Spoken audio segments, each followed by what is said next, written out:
So for the next exciting instalment of when will the white-collar criminals in Birmingham City Council get arrested, we're now confirming for the benefit of the legal profession that according to a qualified and licensed doctor, I'm not actually psychotic. So again, when you are prescribed medication by a doctor which has a habit of occasionally making adult men snap and kill people, having psychosis screenings is probably a good idea in a clinical sense. So if you can prove to a doctor you're intelligent enough and adult enough and put together enough to behave in an adult fashion, then the state will treat you like an adult now. So the doctor has confirmed that I can be prescribed said medication, and of course the police have agreed that I can have large weapons. So the British state, to be fair to it, is functioning adequately because it's leaving me alone broadly.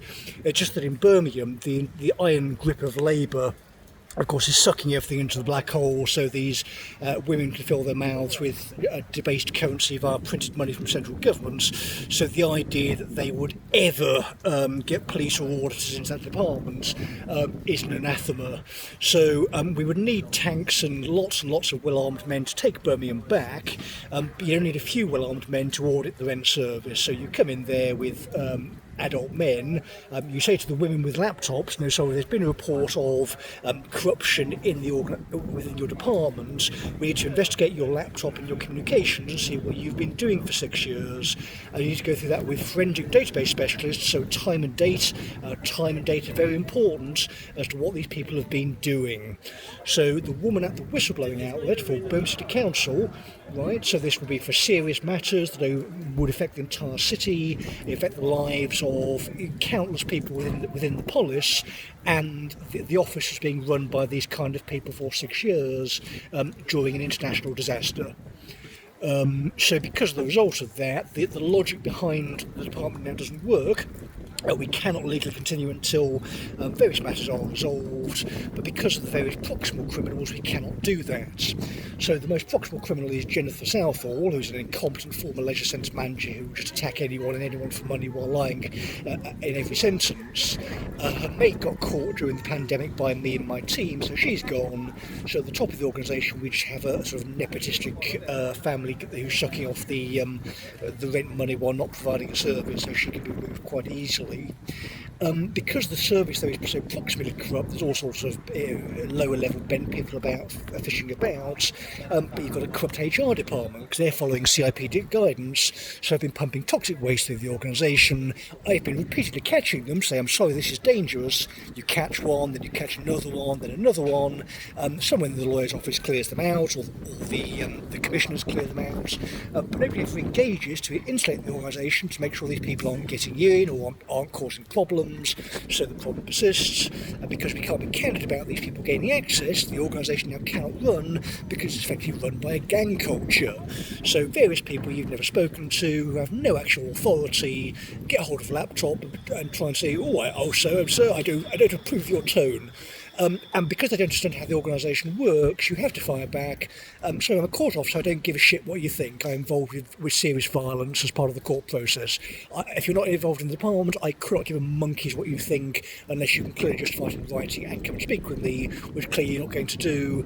Stop sending me this shit and get it away from my screen. So if you can't say this to the morons, again, it's causing a problem for the court service. We're doing 54,000 properties, doing possession orders for the entire thing, and what should now be support I have no access to, so we can't get. It's very, very difficult to go back and do case quality stuff because the management structure is full of these morons. The lines of separation just don't work.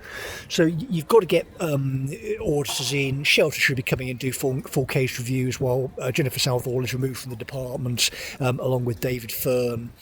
In Fern's case, dishonesty in the legal profession is a serious matter. So if you've got a manager who's clearly behaving dishonestly, refusing to acknowledge reports and things, and you're just going along with her, refusing, by the way, to fetch representation, which you're told to do by law, you must.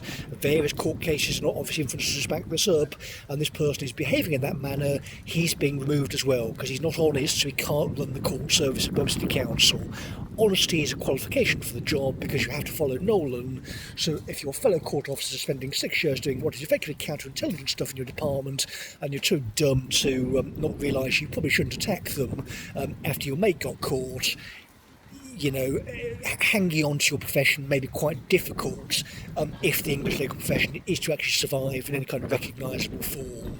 So we can then think through the various inferences. Can we run a housing stock based on intersectionality safely? No. Can we run it based on David Gilbourne's work safely? No. This has been put to the managing director. Has she responded? No. Have children died because the local authority did not respond previously? Yes. This woman is being removed from the compliance department because I'm telling her to go.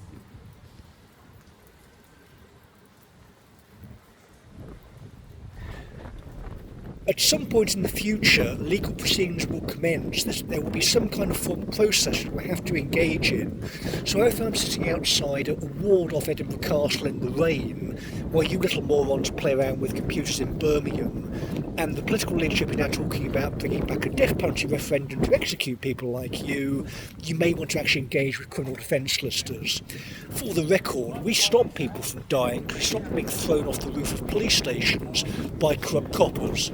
So we don't really care who we have fights with. The family will fight with anybody, which is why people in that city are afraid of us, because they know what we will do.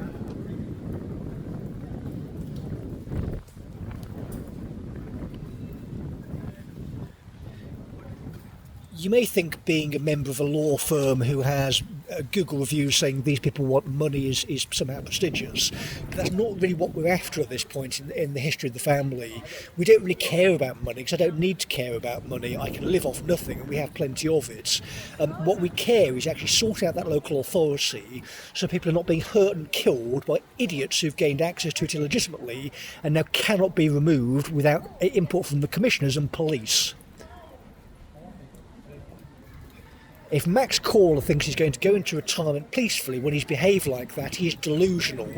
So if Rupert is talking about executions for bureaucrats who have engaged in treason, I would cut Corler's head off personally if he's found guilty by a jury.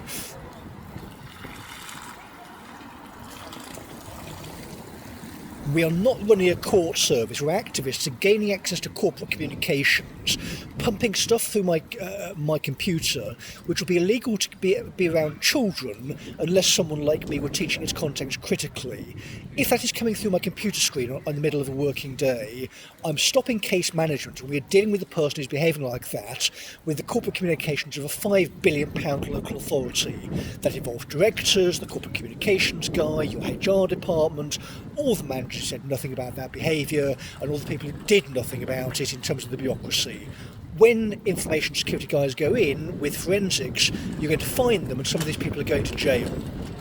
So you can sit around laughing about cannabis and children's stories all you like, but in terms of court proceedings, when inferences are made, did this lead to serious harm to other people? Yes, it did. Yes, it would. Are you criminally liable as a director? Yes, you are. Off to Winton Green. No mercy.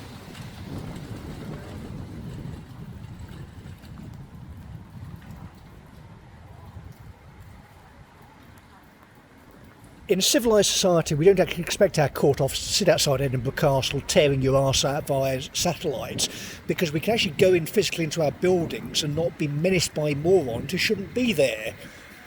So until I can speak to your security and establish going in for a cup of tea with a former criminal defence solicitor who lives around the road from me and has done for my entire career, I don't give a shit what Deborah Argentieri or any of her little minions think.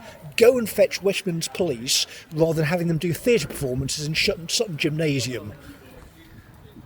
The head of West Midlands Police can explain that behaviour rather than capitulating to activists because his staff appear to be behaving as activists. Or maybe this is now riot training or something. I don't know, is the pink tutu part of riot control? Is this how they're planning to take care of Villa Park?